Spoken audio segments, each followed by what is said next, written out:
BNP chairperson Begum Khaleda জিয়াকে লন্ডনে নিয়ে যেতে অবশেষে জার্মানি থেকে আসছে কাতারের আমিরের পাঠানো এয়ার অ্যাম্বুলেন্স।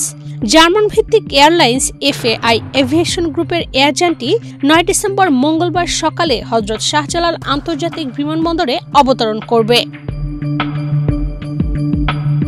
তবে এয়ার অ্যাম্বুলেন্স ঢাকায় এলেই খালেদা জিয়াকে নিয়ে লন্ডনের উদ্দেশ্যে রওনা হতে পারবে কিনা তা এখনো নিশ্চিত করে বলা যাচ্ছে না, কারণ বিএনপি চেয়ারপারসনের শারীরিক অবস্থার খুব বেশি উন্নতি না হওয়ায় দীর্ঘ ভ্রমণ তার জন্য ঝুঁকিপূর্ণ হতে পারে।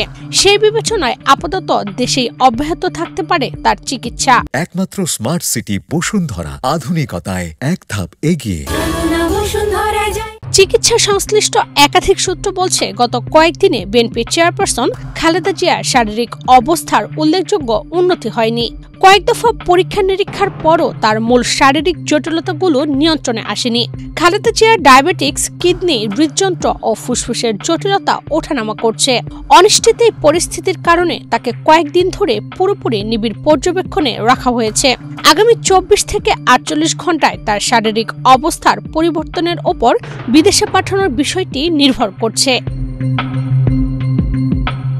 গত শনিবার ও রবিবার খালেদা জিয়ার স্বাস্থ্যের বেশ কিছু পরীক্ষা নিরীক্ষা করা হয়। আজ সোমবার আবারও মেডিকেল বোর্ডের বৈঠক হওয়ার কথা রয়েছে।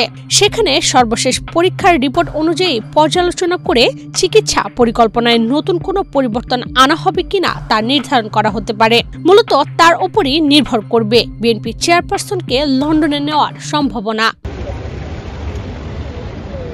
৭৯ বছর বয়সী বাংলাদেশের ৩ বারের সাবেক প্রধানমন্ত্রীকে গত ২৩ নভেম্বর স্বাস্থ্য পরীক্ষার জন্য হাসপাতালে আনা হয়। পরীক্ষা নিরীক্ষা শেষে ওই দিনই তাকে হাসপাতালে ভর্তি করা হয়। ২৭ নভেম্বর তার অবস্থা সংকটাপন্ন হলে ক্রিটিক্যাল কেয়ার ইউনিটে নেওয়া হয়। এরপর থেকে তার সুস্থতায় দেশ ও বিদেশের চিকিৎসকদের সমন্বয়ে গঠিত মেডিকেল বোর্ড কাজ করছে। তার চিকিৎসক টিমের সঙ্গে যোগ দিয়েছেন লন্ডন, চায়না ও যুক্তরাজ্যের বেশ কয়েকজন চিকিৎসক। এদিকে বড় ছেলে তারেক রহমানের সহধর্মীয় সরাসরি যুক্ত আছেন এই মেডিকেল বোর্ডে।